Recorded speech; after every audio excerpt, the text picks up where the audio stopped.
Bienvenue à une autre édition de TV Laval Nouvelles. Très content de vous accueillir encore une fois pour la nomenclature de tout ce qui se passe ces jours-ci à Laval. Et tout d'abord, on commence avec une excellente nouvelle pour notre télévision de Laval. La Régie des alcools, des courses et des jeux du Québec qui a renouvelé notre licence du Bingo Média pour la prochaine année.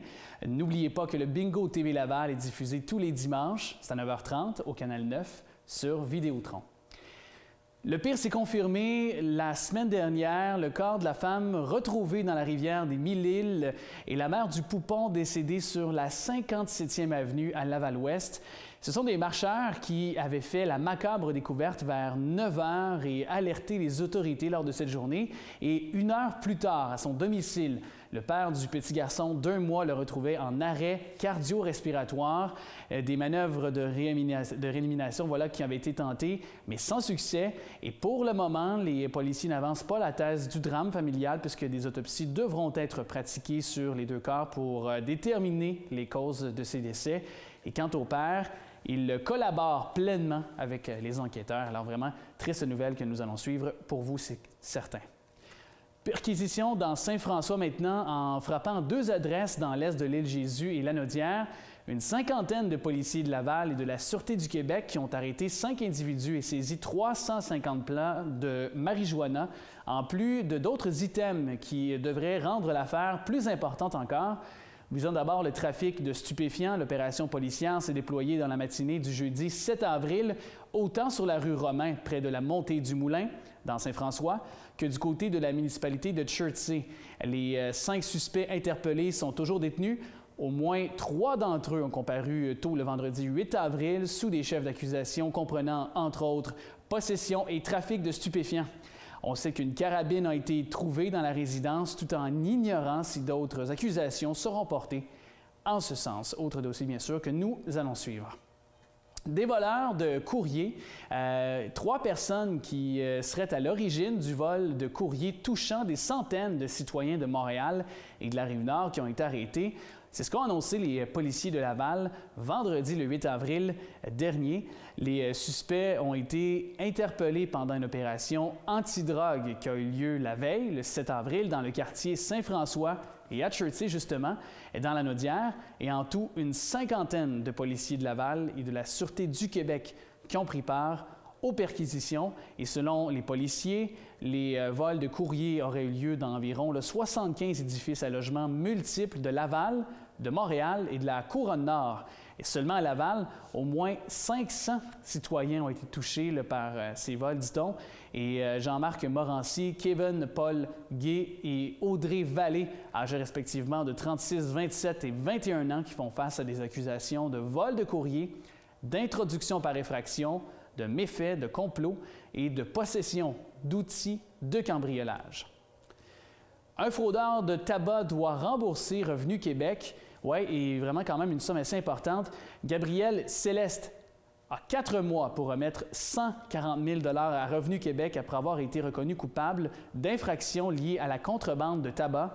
La condamnation du Lavallois prononcée par le juge de paix magistrat Patricia Compagnon est le résultat d'une opération effectuée par la Sûreté du Québec de la MRC Beauharnois, Salaberry, et le contrevenant lavallois fait partie d'une vague de 7 arrestations dont les prévenus devront payer quand même des amendes totalisant près de 1,2 million de $ dans des délais qui peuvent varier entre 4 à 24 mois. Et ces personnes se sont notamment aussi vues reprocher d'avoir vendu, livré ou eu en leur possession du tabac destiné à la vente au détail au Québec, dont le paquet n'était pas justement identifié conformément à la loi concernant l'impôt sur le tabac. Et en plus, elle n'était pas inscrite au fichier de Revenu Québec et n'était titulaire d'aucun des permis exigés par la loi pour exercer des activités commerciales liées aux produits du tabac qui sont vraiment très contingentés, vraiment. Là. Et le non-respect de l'une de ces obligations constitue une infraction et peut entraîner une amende minimale de 6 000 $ quand même, ainsi qu'une peine d'emprisonnement maximale de 2 ans. Et les personnes qui achètent du tabac de contrebande pour leur consommation personnelle, par exemple, s'exposent quant à elles à une amende minimale de 350 $. Autre nouvelle maintenant, lancement, c'est la TV Laval qui était sur place d'ailleurs pour le lancement au cours duquel a été dévoilé par M. le maire Marc Demers le premier projet du schéma d'aménagement et de développement de Laval, inscrite dans la démarche Repensons Laval. La révision du schéma d'aménagement constitue une étape qui est très charnière dans le développement de Laval, dans l'esprit de sa vision stratégique.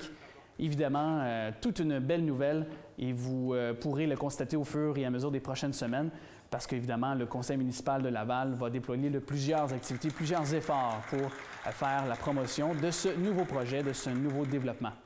Pont de l'autoroute 25 maintenant, c'est une entente à l'amiable de 4 850 000 $ qui a été conclue dans le cadre de l'un des recours collectifs découlant de frais administratifs facturés pour le passage sur le pont de l'autoroute 25 qui relie l'est de Laval à Montréal, bien sûr.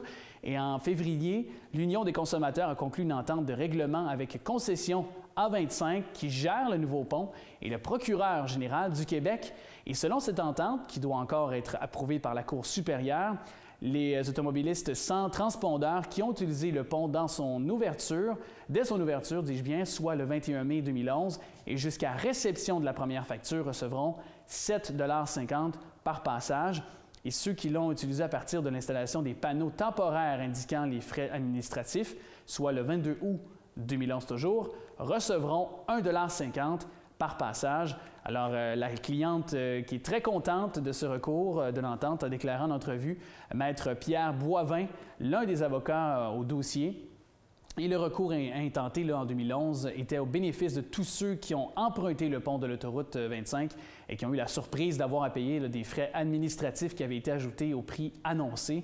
Alors que le passage était affiché à un coût de 1,80 $, les clients se sont vus facturer 6,80 $, soit 5 $ de frais administratifs par passage.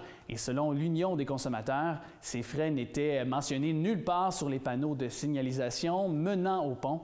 Ces panneaux étaient de ce fait trompeurs et le procès devait avoir lieu l'automne dernier, mais avait été reporté pour permettre aux parties de négocier, de s'entendre. Et l'audition de la demande d'approbation du règlement en cour supérieure aura lieu le 20 mai prochain.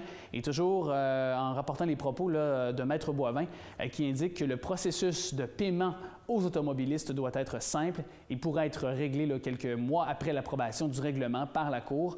Un autre recours collectif est toujours cependant en cours au sujet de l'autoroute 25.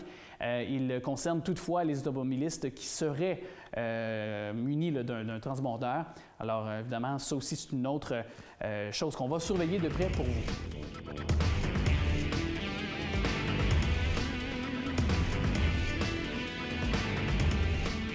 Section faits divers. Tout d'abord, meurtre d'un caïd de la mafia et tous les hommes accusés pour le meurtre de Salvatore Montagna. C'est un influent caïd de la mafia qui ont plaidé coupables le mercredi matin au palais de justice de Laval.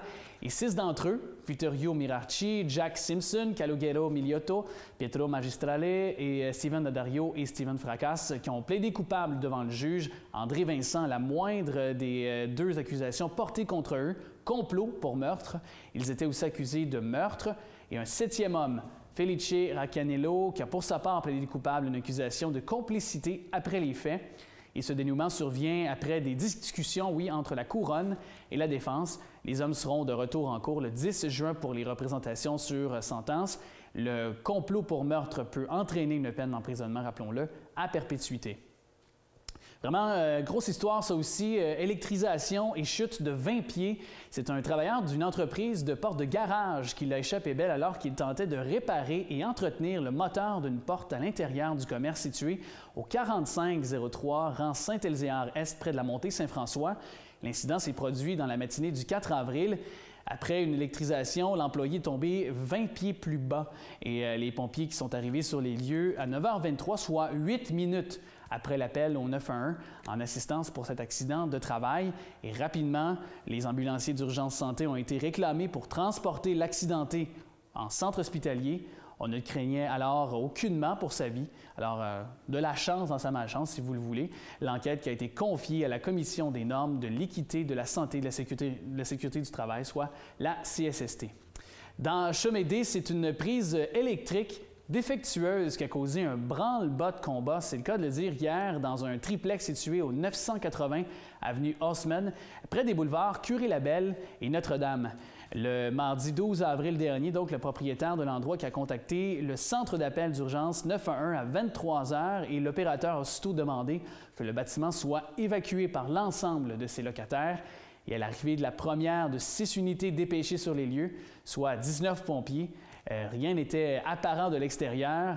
Et en entrant justement, en investiguant l'intérieur du triplex, ils ont repéré de la fumée et surtout un mur de chambre à coucher décoloré qui était bombé. Voilà le début de l'incendie qui a été maîtrisé à 23 h, soit une trentaine de minutes plus tard, 23h30, et les dommages qui sont évalués à 10 000 pour le bâtiment et 2 000 pour son contenu.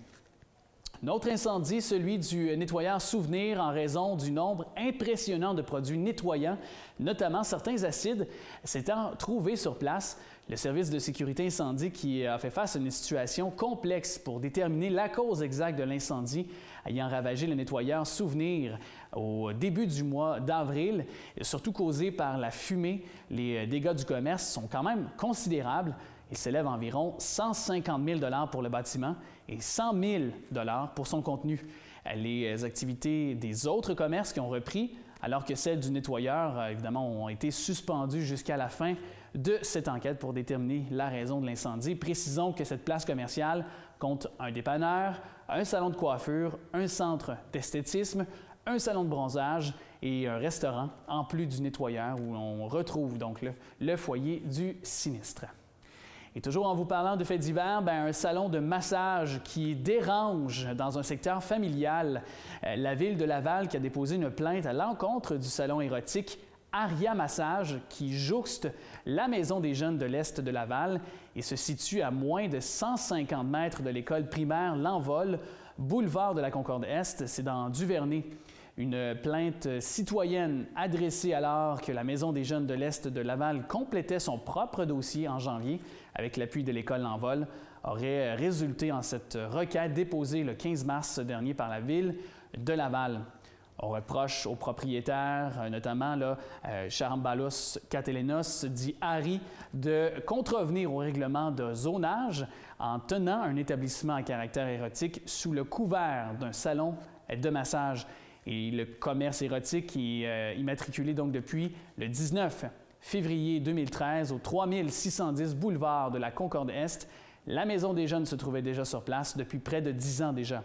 Et aujourd'hui, bien que la compagnie d'abord nommée Massage Aria soit radiée, son nom apparaît toujours en devanture du commerce. Et la Ville de Laval qui avait émis un premier avis d'infraction le 1er avril 2014 alléguant un usage prohibé dans une zone où une telle activité de nature érotique est interdite.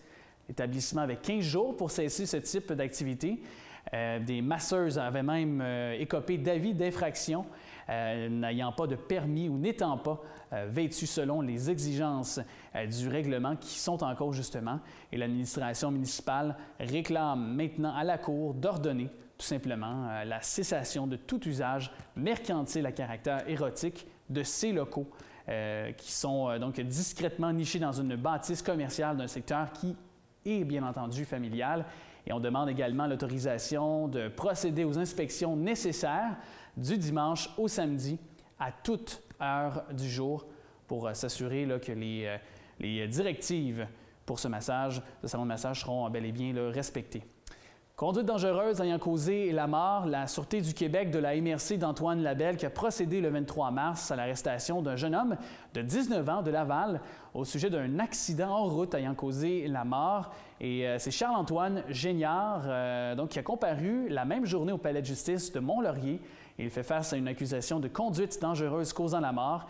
Il sera de retour devant la justice le 30 mai prochain.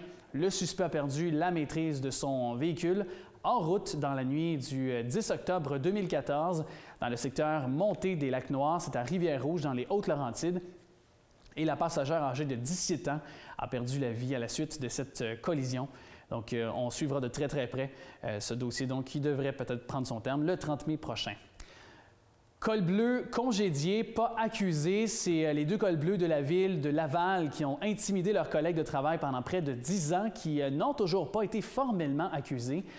Vraiment, ça a fait beaucoup jaser à Laval, des accusations qui devaient pourtant être déposées contre Michel Landry et Christian Perrault au palais de justice de Laval dernièrement. Et le service de police de la ville de Laval qui affirme que ces agents de liaison au palais de justice n'ont pas reçu de demande de complément de dossier de la part du procureur de la Couronne. Et par ailleurs, les conditions imposées aux 2 hommes ont été levées selon plusieurs sources. Il leur était notamment interdit de s'approcher de leur lieu de travail et d'entrer en contact avec leur patron à l'origine de la plainte, qui s'est fait donc intimider. Et Michel Landry et Christian Perrault avaient été congédiés par la ville, rappelons les faits, de Laval en février dernier, après que 4 superviseurs aient porté plainte pour harcèlement. Alors, on va apprendre évidemment probablement des nouvelles dans ce dossier-là ultérieurement. Ces locataires ne veulent pas quitter les propriétaires, ne peuvent pas facilement se débarrasser de locataires, même quand ils ont en main des décisions favorables de la Régie du logement du Québec. Évidemment, la saison du déménagement s'en vient, alors c'est important. Ce qu'on va vous parler à l'instant, c'est le cas de Françoise Laporte, 84 ans, propriétaire d'une maison à loyer de la 29e avenue à Laval. Et 2 de ses locataires, Renata Antoncic et Zviko Antoncic, ne payent pas leur loyer depuis déjà décembre 2015. Et Mme Laporte s'est adressée au début d'année à la Régie du logement du Québec. Le tribunal lui a donné raison. Le bail a été résilié et la Régie a ordonné l'expulsion des locataires qui lui doivent quand même la rondelette somme de 5 000 $. Et malgré des jugements favorables à la propriétaire, les locataires qui sont toujours là et ils retiennent le paiement du loyer parce qu'ils réclament des travaux de rénovation afin de rendre le logement propre et viable, selon leur dire. Et en réaction à cet argument, Françoise Laporte affirme que le logement occupé par M. et Mme Antoncic est neuf, puisqu'un étage a été rajouté à la maison l'an dernier. L'avocat des locataires dit qu'ils sont en droit de porter le dossier en appel. L'affaire sera entendue par la Cour du Québec à la fin du mois d'avril.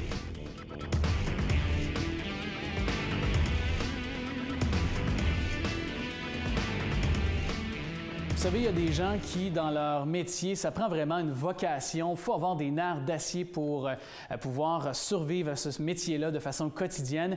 Et chaque semaine, ce sont quand même 45 opérateurs qui veillent jour et nuit sur la sécurité des citoyens lavallois. En 2015, ils ont répondu à une moyenne de 700 appels par jour, de la personne suicidaire à l'épouse victime de violences conjugales, en passant par le propriétaire inondé et l'arbre déraciné. Au total, 236 552 appels ont été faits l'an passé au 911 de Laval. Le temps moyen du traitement d'un appel est 1 minute 25 secondes et rapidement, l'opérateur doit rediriger l'information vers la police, les pompiers ou infirmiers selon la nature du problème rapporté. Et depuis l'avènement de la téléphonie cellulaire et d'Internet, le quotidien de la centrale qui a connu des changements, on le comprend, les appels rentrent désormais à toute heure. Fini les périodes de pointe du retour de l'école et du boulot où l'on s'aperçoit que la maison a été volée ou les risques et accidents à la sortie des bars. Toutefois, la pleine lune et ses effets provocateurs ne seraient pas une légende à ce qu'on en dit. Journée de micro-puçage. Maintenant, les gardiens de chats et de chiens sont invités à venir faire micro-pucer. Un terme un peu drôle à dire, leurs animaux de compagnie, le samedi 15 mai prochain au Centre communautaire Saint-Joseph. L'inscription qui est obligatoire et le service de micro-puçage est offert aux résidents de Laval au coût de 25 $ par chat ou chien. La micropuce insérée sur la peau contient toutes les coordonnées de l'animal. S'il se perd, il peut ainsi donc retrouver son foyer plus rapidement. Et pour profiter de ce service, l'inscription commence dès le 25 avril prochain. Une soixantaine de jeunes bénévoles qui ont été honorés pour leur belle action, vraiment. Ils sont 64 jeunes Lavallois âgés de 12 à 17 ans qui rendent honneur à la jeunesse d'aujourd'hui et de nos Lavallois, Lavalloises, à s'être vu décerner un certificat de citoyenneté civique pour leur implication bénévole de plus de 100 heures au cours de la présente année scolaire. Une cérémonie en leur honneur qui a eu lieu à la salle du Conseil de l'Hôtel de Ville en présence du maire Marc Demers et de quelques élus municipaux. Monsieur Demers qui a salué la relève, rappelant à ces jeunes que la force bénévole constituait l'une des grandes richesses de la ville. Et les 44 adolescents présents ont eu le privilège de signer le livre d'or de la municipalité. La présidente de la CSDL, Louise Lortie, qui assistait à la cérémonie, a fait valoir que l'implication de certains étudiants pouvait atteindre jusqu'à 200, voire même 300 heures par année. Et incidemment, évidemment, les jeunes qui ont accumulé 200 heures de bénévolat et plus ont mérité une formation de base en secourisme d'urgence, ce qui pourrait favoriser une éventuelle candidature à un emploi d'été à la ville. Alors, belle implication, on salue ces jeunes qui s'impliquent et continuent de le faire en grand nombre. Pour mieux comprendre l'autisme, c'est plus d'une quinzaine d'ateliers, conférences, formations et activités, dont des journées portes ouvertes dans certaines ressources communautaires qui vont célébrer le mois de l'autisme tout le mois d'avril. Cette riche programmation qui a été dévoilée au Centre de réadaptation en déficience intellectuelle et troubles envahissants du développement de Laval, en présence de nombreux partenaires, dont les coprésidents honoraires Jean Roussel et Andrew Raymond Pérez, exhortant les employeurs à faire preuve d'ouverture et de souplesse à l'égard d'employés dont un enfant est aux prises avec le TSA. L'élu provincial prêche par l'exemple, lui qui se dit très accommodant et n'hésite jamais à ajuster l'horaire de travail d'un employé affecté à son bureau de son comté, donc vivant cette réalité. Et pour souligner la journée mondiale de sensibilisation à l'autisme, la Ville de Laval, qui a participé le 2 avril dernier à l'opération Faites briller le Québec en bleu en illuminant de cette couleur l'hôtel de ville, donc la couleur calmante, apaisante et réconfortante, le bleu qui symbolise la prévalence de l'autisme chez les garçons, le TSA y étant presque 5 fois plus fréquent que chez les filles et un garçon sur 43 est diagnostiqué TSA. Les élus municipaux David de Cotis et Reynald Adams, respectivement maire suppléant et président du comité consultatif conjoint sur l'accessibilité, ont rappelé fièrement que Laval s'est engagé en 2015 à devenir la première ville accessible et inclusive pour les personnes autistes au pays. Et en s'associant à l'école à Pas-de-Géant et son centre de ressources et de formation, seule institution, notons-le, d'éducation privée au Québec vouée aux jeunes atteints des symptômes appartenant au TSA, l'administration de Mers cherche donc à sensibiliser, valoriser et favoriser une meilleure intégration à la vie sociale, bien entendu, mais aussi communautaire. Alors, bravo autant pour la Ville que les autres instances qui s'impliquent pour ce mois de l'autisme. Collecte, transport et compostage des matières organiques, la belle saison s'en vient, et le compostage aussi de facto. Et la Ville de Laval qui a annoncé dans le budget 2016 dernier l'ajout de quand même 10 000 portes à la collecte des matières organiques. En 2016, ce sera donc 4 500 tonnes de matières organiques à composter. Ce chiffre passera à 6 500 tonnes en 2017, puis à 14 000 tonnes en 2018 et la capacité actuelle du site de compostage ne permet pas le traitement de ces quantités. Les membres du comité exécutif ont accepté la publication d'un appel d'offres public afin d'identifier un fournisseur apte à fournir les services de collecte des matières organiques, le transport des matières vers un site de compostage extérieur, mais aussi le compostage de matières. Alors, évidemment, c'est un bel ajout de la part de la Ville de Laval. Défi génie inventif ETS, c'est des jeunes étudiants en deuxième secondaire à l'école L'Odyssée des jeunes, entre autres Acraf, Men et Félix Robillard qui vont représenter les régions de Laval, de Laurentides et de Lanaudière à la classique provinciale du défi génie inventif ETS les 27 et 28 mai prochains. C'est à l'École de technologie supérieure à Montréal. Ce laissez-passer c'était à l'enjeu de la finale régionale. Il y a de cela quelques semaines, qu'ils ont remporté devant une équipe formée d'étudiants du Collège Laval. Et à l'instar des quelques 45 finalistes qui rivalisaient d'ingéniosité et d'adresse dans le cadre du défi Visez juste, les lauréats dans la catégorie premier cycle ont le mérite d'avoir quand même conçu un prototype de lance-balles à l'aide duquel ils devaient atteindre des cibles. Alors, ils se sont vraiment beaucoup démarqués et Achraf et Félix succèdent donc à Jean-Vincent et Ahern William du Collège Laval qui avaient non seulement enlevé les honneurs de cette finale de la Rive-Nord en 2015, mais aussi remporté la grande classique québécoise. On en souhaite tout autant. Donc, c'est un nouveau jeune qui nous représente très, très bien dans ce domaine.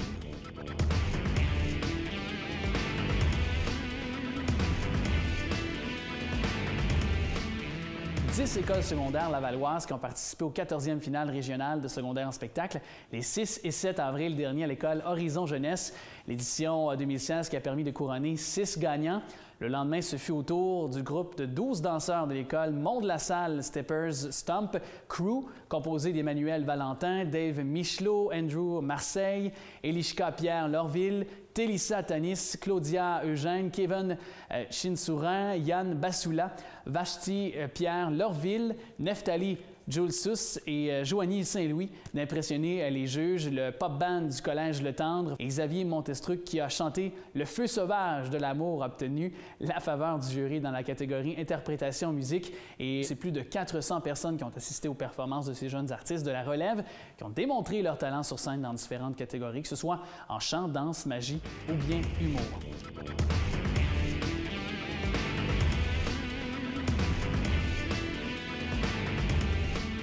Le sport, c'est des fiertés qui sont évidemment là, très le fun toujours de nommer parce qu'ils se démarquent à l'international.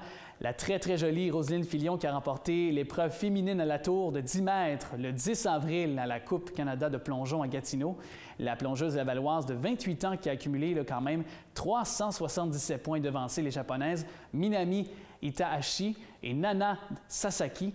Roseline qui a réservé le meilleur pour la fin, occupant la seconde position avant son dernier plongeon. Elle a réussi son double périlleux et demi arrière avec une vrille et demie.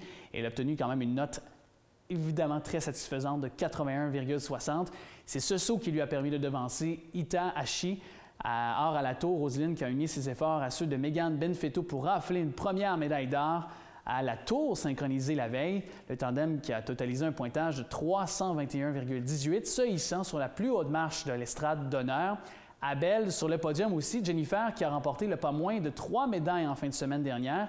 Elle a décroché une médaille de bronze sur la planche de 3 mètres le 9 avril, amassant 327 points. Elle a été devancée par la Chinoise Chunting Wu et sa compatriote Pamela Ware. Et le lendemain, Abel qui a ajouté l'argent en compagnie de son ami justement Ware à l'épreuve synchronisée au tremplin de 3 mètres et à l'épreuve synchronisée mixte au tremplin de 3 mètres avec son partenaire François Imbeau-du-Lac.